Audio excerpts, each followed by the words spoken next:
Hi guys, hope everyone's well, hope you had a good Christmas, hope you managed to chow your way down through all the turkey and the beef and the pies and whatever else you had. Certainly need to work a few of those pies off myself next year. This will probably be the last review of this year for boards, in fact I'm pretty sure it will be, I'm hoping to do less of them this next year because that'll mean I'll be buying less boards because yeah, I've really run up my debts to the stage where I need to start thinning my quiver out and need to be sensible next year, so hopefully I can manage to do that.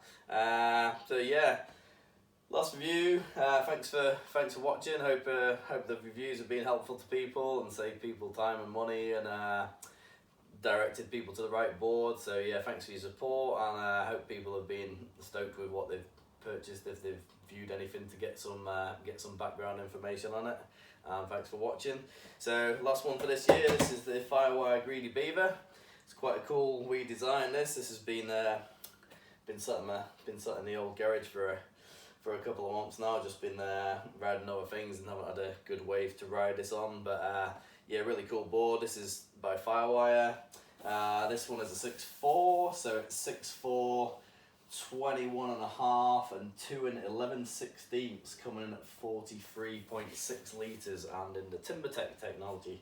So yeah, the Greedy Beaver, it's sort of a bit of a board for almost everyone really. It's quite an interesting board and it's quite different. Now as you can see, you've got quite a large looking nose at the front, but it's not huge. And then your middle's actually not super wide either. So the middle, this is 21 wide. So 21 wide is pretty much what I'd ride my I shouldn't say performance because it's not really performance, but this is what I'd ride my sort of hybrid and short boards in. And then the tail pulls right into, like, I think this one measured up at 14 3/4. So it's kind of hard to get your head around. You look at it and you think it's similar to the Takayama Scorpion.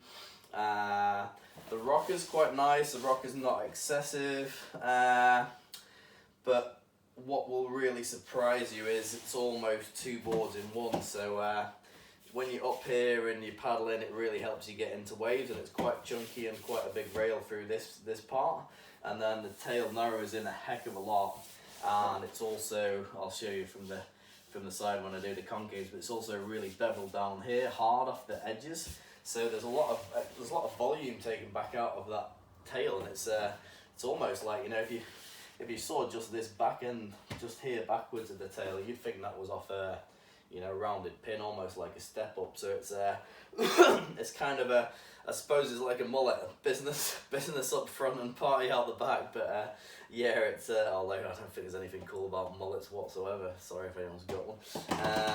Shave it off now. So yeah, like I say, sort of, it's fairly medium rocker. It's quite, you can get a lot of your weight up front here, and then once you get used to turning off this back end, you'd be surprised just how nimble it is, and how little the nose actually gets in the way for us normal, average, you know, general weekend warrior overweight surfers in non-critical waves. I spoke to one guy who's had, funny enough, he'd had Evos and all sorts, and he said he's actually just riding this now. He said the one thing he struggles is on really hollow days at bigger places. It's a little bit harder to duck dive obviously than the short board, but he's actually saying he finds that the tail holds in most stuff, so that was quite impressive. I was quite surprised with that, and then when I've ridden it, I can kind of understand now. So yeah, the front end really helps you paddle in well, and the back end really manoeuvres well, and it's quite a fast board. As I say, the rocker's not excessive, the rocker's quite flat, and the concaves are pretty aggressive. So it's got a single running all the way through here, and then I believe it's a single with a double and V inside the single all the way through the back. So I'll show you that through the I'll come around in a bit and show you through the camera, but it's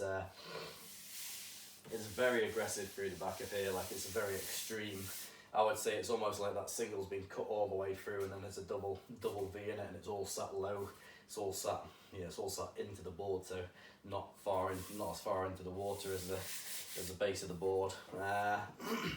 So yeah, it's a very interesting board and quite a surprising board. Say I've been for a ride and it was sort of quite punchy, and probably about like chest to shoulder high, and there was like slow bits, and you know, slow bits and some alright bits, and yeah, once I got used to it and got in the right place, I was really surprised how well it turns.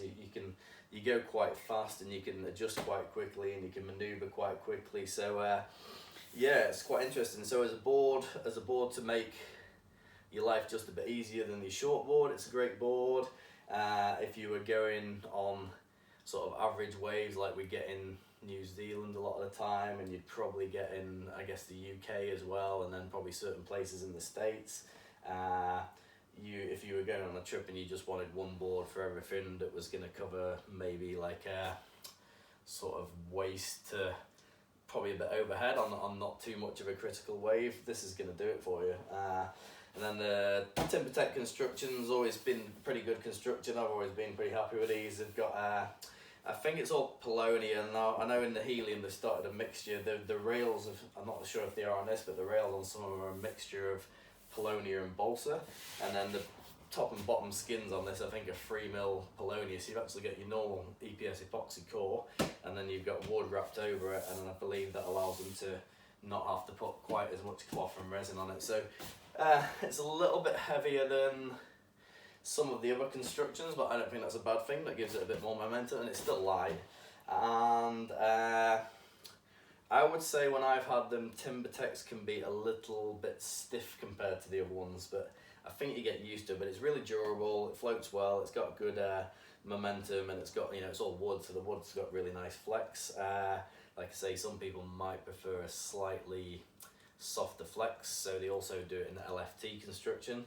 But the TimberTech's, like, you know, TimberTech's very durable, it seems to be finished well.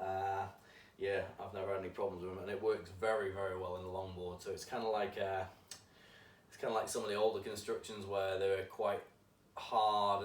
If probably shouldn't say as an example, but an example would be like the old Tough Light boards. They were not really very good in a short board, but in a long board, that same technology actually worked quite well. And this is sort of the same, I think, in TimberTech. I think in the shorter boards, it can stiffen them up a little bit, but you get a very good durable board.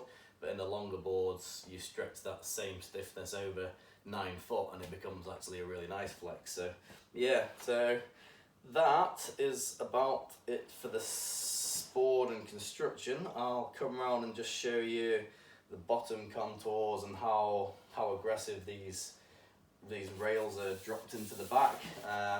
And obviously for a lot of people you could ride this quite short, but it's kind of a best of both worlds board. So a lot of people will quite like to keep this kind of cruisy, I think.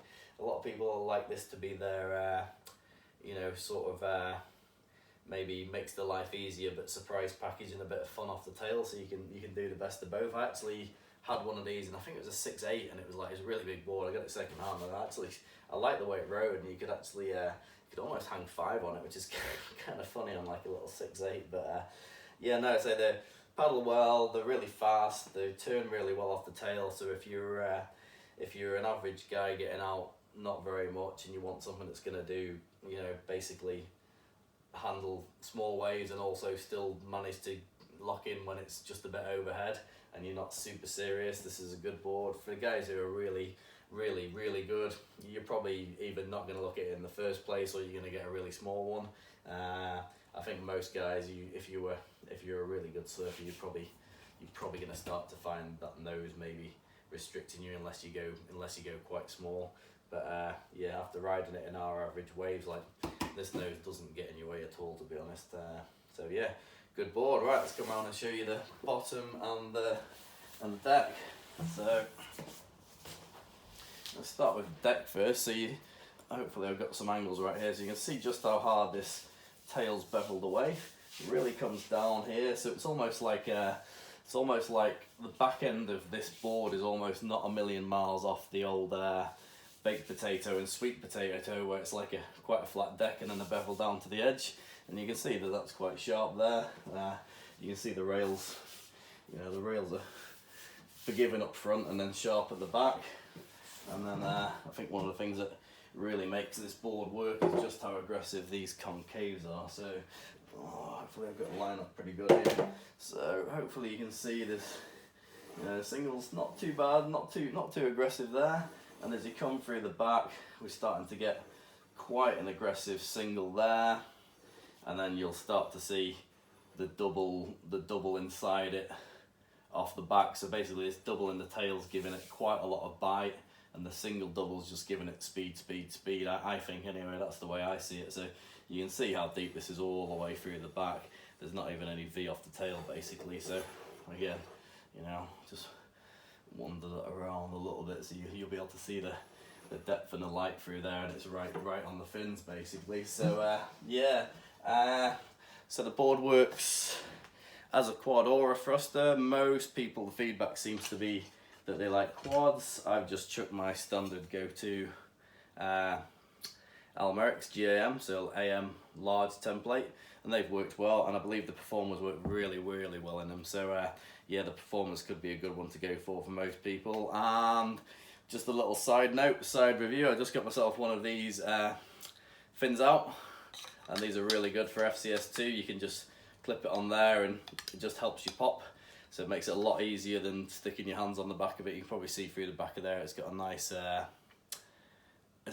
rounded edge, so it doesn't damage the fin, and it makes it very easy to get some extra leverage. You just push it on here and make sure you've got hold of the board and then pop it up, and it just makes life easy. So yeah, if you see one of those, they're about 20 bucks, and they're well worth having if you've got a few boards that you mess around with. But yeah, that's the board. Say, you know, mega deep concaves, really interesting board.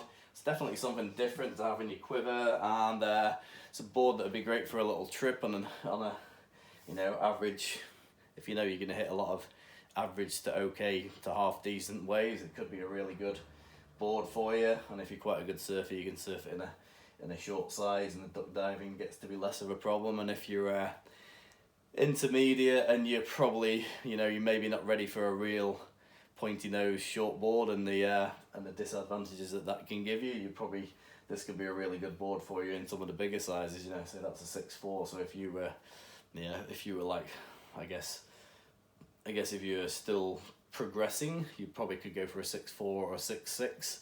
If you were maybe like 75 to 85, 90, even 95 kilograms, and then there's even 6'8" up there. So yeah, just a good little option really, because it takes away, you don't have a big tail to contend with. So it's like you get all the paddling advantage out of the nose, you get a bit of the flat rocker, but once you get on the back, once you get on the back and ride it off the back, actually is very manoeuvrable, and it's quite a quick board as well. So yeah, that's it, and that's it for me for the year. And cheers guys, and yeah, hope you get plenty of surf, and see you in the water, I guess. Yoop.